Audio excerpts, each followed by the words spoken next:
आखिर हम भारत का निर्माण कैसे करें, एक अच्छा राष्ट्र कैसे बनाएं, भारत को विश्व गुरु हम कैसे बनाएं। इसके लिए तो मुझे बच्चे का भविष्य को संवारना पड़ेगा। अगर बच्चे का भविष्य अगर सही नहीं रहेगा तो हम अच्छा राष्ट्र या अच्छा मुल्क या अच्छा देश कैसे बना सकते हैं। इसके लिए तो हमको अपने बच्चे का भविष्य को संवारना होगा। और बच्चे का भविष्य अगर नहीं हम संवार पाते हैं तो इसका मतलब है कि हम जो माता पिता हैं हम बच्चे का शत्रु हैं, क्योंकि वो हर माता पिता अपने बच्चों का शत्रु है जो अपने बच्चों को सही शिक्षा नहीं दे करके और सही ज्ञान नहीं देकर, सही दिशा नहीं दिखा करके बच्चों को बर्बाद कर रहे हैं। इससे पहले मुझे खुद ही ज्ञान सीखना होगा, अच्छा सत्संगति करना पड़ेगा, तभी हम अच्छा ज्ञानवान बन सकते हैं और बच्चों का भविष्य संवार सकते हैं। इसमें हमारा ही गलती है, हम अपने बच्चों को भविष्य नहीं संवार पाते हैं। आखिर हम बच्चों का भविष्य नहीं संवार पाएंगे तो हमारा बच्चा का भविष्य कैसे संभलेगा, फिर हमारा राज्य या देश कैसे तरक्की करेगा, आगे कैसे बढ़ेगा, फिर विश्व गुरु कैसे बनेगा। इसमें हमारा ही गलती है।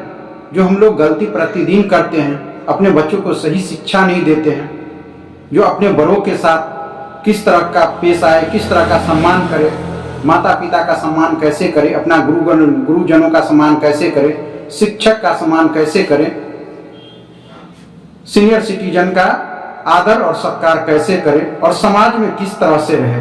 आजकल बच्चों स्कूल कॉलेज में हर जगह उन्माद पागलपनी हो गया है, व्यसन में बच्चों लोग डूब चुका है। छोटे छोटे बच्चों भी बीड़ी सिगरेट दारू शराब पीते हैं। इसका कारण है माता पिता। अगर माता पिता अगर बच्चों को अच्छा शिक्षा दे, अच्छा ज्ञान दे, अच्छा सिखाए तो बच्चा अच्छा रास्ता पर जरूर चलेगा। इसमें माता पिता जो है, माता पिता का बहुत ही बड़ा रोल है बच्चे को आगे बढ़ाने में, बच्चा को अच्छा बनाने में। माता पिता का बहुत बड़ा रोल है। माता चाहे तो बच्चा को अच्छा बना सकती है या तो उसे बर्बाद भी कर सकती है, क्योंकि बच्चों देश का भविष्य है और बच्चा अच्छा कैसे होंगे इसके लिए उनका माता पिता का सबसे बड़ा रोल है, जो उसका जिंदगी कैसे बनाए। कहता है माता शत्रु पिता बैरी, ये बालो न पठित न शोभते समा मध्य हंस मध्य बको यथा। अर्थात माता पिता को बैरी बताया गया है। जो माता पिता अपना बच्चा को स्पिरिचुअल सेंस, आध्यात्मिक ज्ञान, भौतिक ज्ञान के साथ साथ अगर बच्चों को आध्यात्मिक ज्ञान हम अगर नहीं सिखाते हैं, नहीं बताते हैं, तो वह माता पिता शत्रु के समान है। उसका हंस में कौवे का क्या काम है, या किसी सभा में अगर हंस बैठा हो तो उसमें कौवे का कोई रोल नहीं है। इसी तरह पढ़े लिखे आदमी या साधु संत के समामध्य में अनपढ़ व्यक्ति का क्या काम है। तो माता पिता का काम है जो बच्चों को अच्छा शिक्षा दे, अच्छा उसका संस्कार बनाए और अच्छा उनका जीवन जीने का सलीका सिखाए और खुद भी अच्छा जीवन जिए। इससे क्या होगा, समाज का निर्माण होगा और समाज का निर्माण होगा तो फिर राज्य का निर्माण होगा, राज्य का निर्माण होगा तो देश का भी निर्माण होगा। तो हम सभी आदमी को, चाहे वो शिक्षक हो या बच्चे हो या माता पिता हो या समाज का आदमी हो या नेता हो या क्यों कोई भी व्यक्ति हो, वह राष्ट्र को सहयोग कर सकते हैं। इससे पहले आपको बच्चों को अच्छा बनाना पड़ेगा। आखिर हम बच्चों को सही शिक्षा सही स्कूल में नहीं देते हैं तो बच्चा का भविष्य बर्बाद हो जाता है। बच्चा को अच्छा से शिक्षक पढ़ा पा रहा है या नहीं पढ़ा पा रहा है उसे भी देखना होगा। आजकल बच्चे भी शिकायत नहीं करते हैं टीचर का, क्योंकि बच्चे को भी अच्छा लगता है, खुद वो व्यसन में डूबा हुआ है, उसका सत्संगति ठीक नहीं। टीचर भी शराब पीने लगे हैं, गली गली मोहल्ला मोहल्ला शराब बिकता है। टीचर स्वयं शराब पीते हैं तो वो बच्चों को अच्छा शिक्षा कहाँ से देंगे और उसको क्या स्पिरिचुअल या आध्यात्मिक ज्ञान भी थोड़ा देंगे, यह सही से उसे पढ़ा पाएंगे। इसलिए शिक्षकों लोगों को भी अपना जीवन को अच्छा बनाना चाहिए और बच्चों के सामने अच्छे से रहना चाहिए और शराब इत्यादि व्यसन से दूर शिक्षक को रहना चाहिए, क्योंकि शिक्षक भी एक गुरु हैं। तो उनको भी दारू शराब इत्यादि व्यसन से दूर रहना चाहिए। माता पिता को सबसे पहले है बच्चों को संस्कार 16 संस्कार में कुछ ना कुछ उसको संस्कार देना ही चाहिए। बच्चा को सुबह शाम ये भी पढ़ाना चाहिए, जो बच्चा सुबह अगर उठे तो जिस तरह राम भगवान सुबह उठते थे तो सुबह उठकर रघुनाथा माता पिता नवाब ही माँ था, तो भगवान राम जो थे स्वयं नारायण थे, वह भी सुबह में उठकर माता पिता और गुरु को प्रणाम करते थे, फिर धरती को भी प्रणाम करते थे, अपने जो सीनियर जितने भी अपने से बड़े थे उनका आदर सत्कार प्रणाम करते थे। तो इसी तरह अपना बच्चों को भी सिखाए, बच्चा सुबह में उठे तो अपना हाथ को भी देखे और हाथ देखकर भी लक्ष्मी नारायण या सरस्वती का नाम ले। इस तरह हाथ देकर कराग्रे बस्ती लक्ष्मी कर मध्य सरस्वती करमूले ते गोविंद प्रभात कर दर्शन, इस तरह अपना चेहरा पर हाथ फेर ले। तो इस मंत्र करने के बाद जब आप बिस्तर पर से उठते हैं तो अपना हाथ को देकर इस तरह का मंत्र आप बोलिए। उसके बाद जो आप धरती पर पांव रखते हैं तो धरती माता का प्रणाम करिए। समुद्र वसनी देवी पर्वत आसन मंडले विष्णुपति नमस्ते में पाद स्पर्श क्षमस्व, इस तरह आप धरती को भी प्रणाम करें। और अपने माता पिता गुरुजन है तो उनको भी प्रणाम करें, अपने से सीनियर सिटीजन है तो उनका भी आदर और सत्कार करें, क्योंकि विद्यार्थी का जो जीवन है उनका जो है बड़ों का सत्कार करना, बड़े का सत्कार करने से भी उनका जीवन में लाभ होता है और वह आगे बढ़ते हैं, उनका आशीर्वाद प्राप्त हुआ, अच्छा मार्क्स भी परीक्षा में लाते हैं। तो बच्चों को यह भी शिक्षा देना चाहिए और साथ साथ साधु संत की सेवा कैसे किया जाए, कैसे उनका आदर सत्कार किया जाए, मान सम्मान किया जाए, वो भी उन्हें बताना चाहिए। आजकल माता पिता भी साधु संत की सेवा नहीं करते हैं, खुद वह मांस मदिरा पीते हैं, मीट मांस इत्यादि खाते हैं, तो बच्चा को कहां से शिक्षा दे पाएंगे। बच्चा को शिक्षा तभी दे पाएंगे जब वह भी अच्छा शिक्षित हो और साथ साथ वह साधु संत की सेवा करना जानता हो, उसकी मान सम्मान करना जानता हो, या गीता रामायण को भी पढ़ना जानता हो, तभी वह। तो माता पिता को बहुत बड़ा शत्रु बताया गया है। जो माता पिता अपने बच्चों को इस तरह का ख्याल नहीं रखते हैं, आजकल देखते हैं कि माता पिता बुजुर्ग होने के बाद वह अनाथ आश्रम में मतलब बुजुर्ग आश्रम में चले जाते हैं, उनका वृद्धा आश्रम में जाकर के उनका लालन पालन होता है। इसलिए होता है कि उसका निर्माता स्वयं उसका माता पिता है। अगर माता पिता अपना बच्चा को डेली रामायण का 5वीं चौपाई डेली पढ़ाना अगर चालू कर दे और खुद भी रामायण पढ़े, तो बच्चा का उससे संस्कार होगा, वह बच्चा कभी अपने माता पिता को त्याग नहीं करेगा, किसी भी परिस्थिति में नहीं करेगा। क्यों नहीं करेगा? क्योंकि वो रामायण का श्लोक पढ़ लिया है। अगर डेली अगर वह 5वीं श्लोक अगर रामायण का पढ़े तो उनके जीवन में बदलाव हो जाएगा। माता पिता का आदर करना जानेगा, रिश्तेदार का आदर करना जानेगा, साधु संत का सेवा करना जानेगा, भगवान की सेवा सत्कार करना जानेगा, भगवान का भोग लगाना जानेगा। लेकिन माता पिता अगर उसे सही राह पर अगर नहीं दिखाते हैं तो माता पिता बहुत बड़ा शत्रु हैं, जिनका परिणाम माता पिता को बुजुर्ग में भोगना पड़ता है। क्यों? कि उनका खुद निर्माण किया हुआ है। इसलिए बच्चों को बच्चे से ही उसे संस्कार सिखाए। आप स्कूल कॉलेज के साथ साथ उसको गीता रामायण भी पढ़वाए। रविवार को अगर नहीं डेली पढ़वा सकते हैं तो कम से कम रविवार को छुट्टी होता है तो जरूर रविवार को बालकांड, सुंदरकांड या अयोध्या कांड ये सब उनको पढ़वाएं। पढ़वाने से क्या होगा? जो आपका भविष्य उससे अच्छा होगा। आप जब बुजुर्ग हो जाते हैं तो बच्चा आपको छोड़ देता है, बच्चे आपको छोड़ दिए, आपका बहू आपको छोड़ देता है, आपका मान सम्मान नहीं करता, समय पर खाना भोजन नहीं दे पाता, आपकी इज्जत नहीं करता है।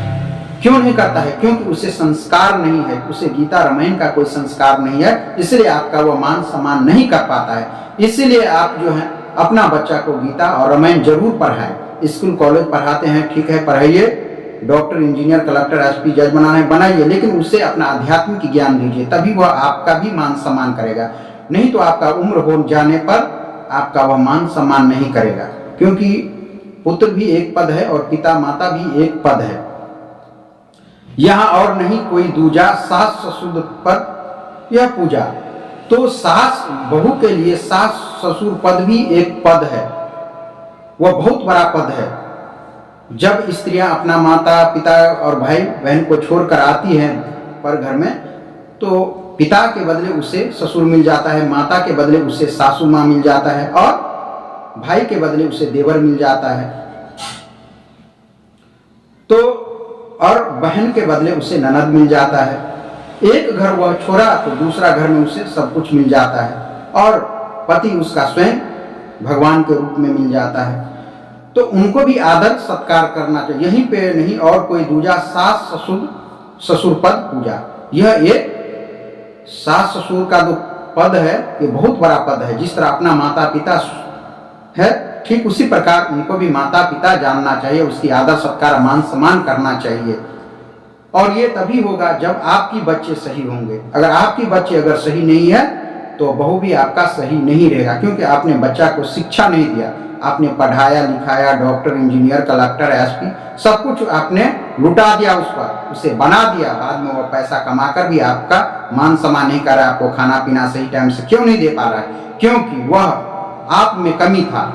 आपने बच्चों को अच्छा शिक्षा नहीं दिया। आपने शिक्षा के साथ साथ उसे राज विद्या का शिक्षा नहीं दिया, अध्यात्म विद्या का शिक्षा नहीं दिया, गीता रामायण का शिक्षा नहीं दिया, साधु संत की सेवा करने का आपने शिक्षा नहीं दिया। इसीलिए आप भुक्तभोगी हैं। तो इसीलिए अपने बच्चों को गीता रामायण जरूर पढ़ाएं। प्रतिदिन नहीं पढ़ा सकते हैं तो रविवार को भी जरूर उसे पढ़ाएं और पढ़ने के लिए उसे प्रेरित करें। तभी आपका भी जीवन सफल होगा, नहीं तो नहीं हो पाएगा। बहुत माता पिता को देखते हैं रोते रहते हैं, जो मेरा बच्चा मुझे कमा कर नहीं देता, सही पर भोजन नहीं देता, सही पर कपड़ा लता नहीं देता, सही पर इलाज नहीं करवाता है। क्यों? कि आपने बच्चा को शिक्षा नहीं दे पाया। इसलिए माता पिता को बैरी बताया गया है शास्त्र में। जो माता पिता अपने बच्चों को सही शिक्षा नहीं देता है, शिक्षा का मतलब स्कूल कॉलेज का नहीं, समाज का भी शिक्षा होना चाहिए, गीता रामायण का भी शिक्षा होना चाहिए, साधु संत का भी शिक्षा होना चाहिए। एक साधु संत ही है जो मानव जीवन को जीने का तरीका और सलीका सिखाते हैं, जो अपने माता पिता के साथ कैसा व्यवहार करना चाहिए, कैसे शिष्टाचार में रहना चाहिए, किस तरह माता पिता का सेवा करना चाहिए, बड़ों का आदर करना चाहिए। अगर हम आप माता पिता अगर सही शिक्षा और मार्ग नहीं दिखाता है तो बच्चा बाद में जाकर वह बच्चा माता पिता और किसी की इज्जत मान सम्मान नहीं करता है, वह पद का गुमान में हो जाता है। जैसे वह किसी पद पर बैठ जाता है तो वह पद का गुमान हो जाता है, घमंड हो जाता है अपने आप में। वह माता पिता क्या किसी को भी वह आदर सत्कार अपने बड़ों का नहीं करता। क्यों? उसका पद का गुमान हो जाता है, पैसा का गुमान हो जाता है, और उसे ये नहीं पता रहता है कि पैसा से भी बड़ा आदर माता पिता का है, अपने सब बड़ों का है, साधु संत की है। तो हर माता पिता को अपने बच्चों के जीवन में जरूर अप्लाई करे गीता और रामायण। प्रत्येक सनातन धर्म को गीता और रामायण अपने घर में रखे और बच्चों को जरूर पढ़ने के लिए प्रेरित करे। अगर आप पढ़े लिखे नहीं हैं तो अपने बच्चों को गीता रामायण ला कर दे, खरीद कर दे, और बच्चों से पढ़वाए और खुद भी सुने, और बच्चों को कहें जो आप पढ़िए इसमें क्या लिखा हुआ है, मैं भी सुनूंगा, क्या कथा है भगवान का, बालकांड में, अयोध्या कांड में, सुंदर कांड में, या उत्तर कांड में, या लंका कांड में, या अरण्य कांड में क्या है, मुझे भी सुनाए, हम भी सुनेंगे। तो बच्चे का क्यों आप पढ़ाते हैं? इसलिए पढ़ाते हैं ना जो बच्चा अच्छा बने। अच्छा कैसे बच्चा आपका बनेगा? आप उनको गीता रामायण ला कर दीजिए, वो आपको पढ़कर सुनाएगा, उनको भी ज्ञान होगा, साथ साथ आपको भी ज्ञान होगा। और साधु संत की सेवा करते हैं, प्रवचन सत्संग अगर सुनते हैं तो इससे आपका और भी कल्याण होगा, आपका घर परिवार का मंगल ही मंगल होगा।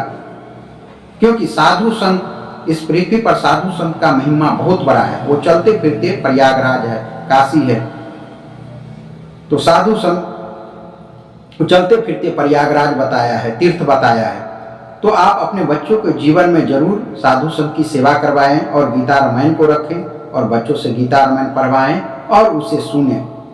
इससे आपका जीवन भी कल्याण होगा, आपका बुढ़ापा का सहारा बन जाएगा बच्चा। नहीं तो बुढ़ापे में आपको बुजुर्ग में बहुत दिक्कत देगा वही बच्चा और वही बहू। तो संस्कार देना आपका काम है। आप अपने बच्चों को संस्कार कैसे देंगे वो आपका काम है। इसलिए अपना बच्चों को संस्कार दे, तभी वह बच्चा आपका इज्जत और मान सम्मान करेगा, नहीं तो आपको ठोकरे मारने लगेगा बुढ़ापे में। तो अपना बच्चा को अच्छा संस्कार दे और खुद भी साधु संत की सेवा करें, भगवान की सेवा करें, और बच्चों को भी वह सिखाए, पढ़ाई के साथ साथ वह भी सिखाए। अगर आप पढ़े, आपका बच्चा बहुत बड़ा डिग्री ले लेता है, लेकिन डिग्री लेकर भी वह रिश्वतखोर, मुनाफाखोर, घूसखोर बन जाता है, वह किसी की इज्जत मान सम्मान नहीं करता, शिष्टाचार की उसमें कमी हो जाता है। क्यों? वो पैसा देखता है और पद का गुमान हो जाता है। अगर उसमें आध्यात्मिक विद्या हो, राज विद्या हो, साधु संत की सेवा करना जानता हो, तो वह जरूर पद का गुमान नहीं करेगा और माता पिता का भी इज्जत करेगा, समाज का भी इज्जत करेगा, अपने सीनियर सिटीजन का भी इज्जत मान सम्मान का ख्याल रखेगा और माता पिता का भी सेवा करेगा। आपका जीवन भी धन्य हो जाएगा बुजुर्ग में। तो अपना बच्चों को जीवन में जरूर गीता रामायण अप्लाई करवाएं और उनकी मुख से ही आप भी सुने। अपना बच्चा को कहें कि आज रामायण पढ़कर सुनाओ, गीता पढ़कर सुनाओ, मैं भी सुनूं। तो उससे आपका भी जीवन में परिवर्तन होगा और बच्चे का जीवन में परिवर्तन होगा। और मैं कहता हूं प्रत्येक सनातनी को अपने घर में गीता और रामायण रखना चाहिए और समय समय पर ब्राह्मण की भी भोजन करवाएं और समय समय पर साधु संत की भोजन करवाएं। इससे आपका घर परिवार में कल्याण होगा और शांति भी होगा और आप आगे भी बढ़ेंगे, घर में खुशहाली होगा और सभी मनोकामना भी पूर्ण होंगे और बच्चे भी आपका हर बात मानेंगे, फॉलो अप करेंगे।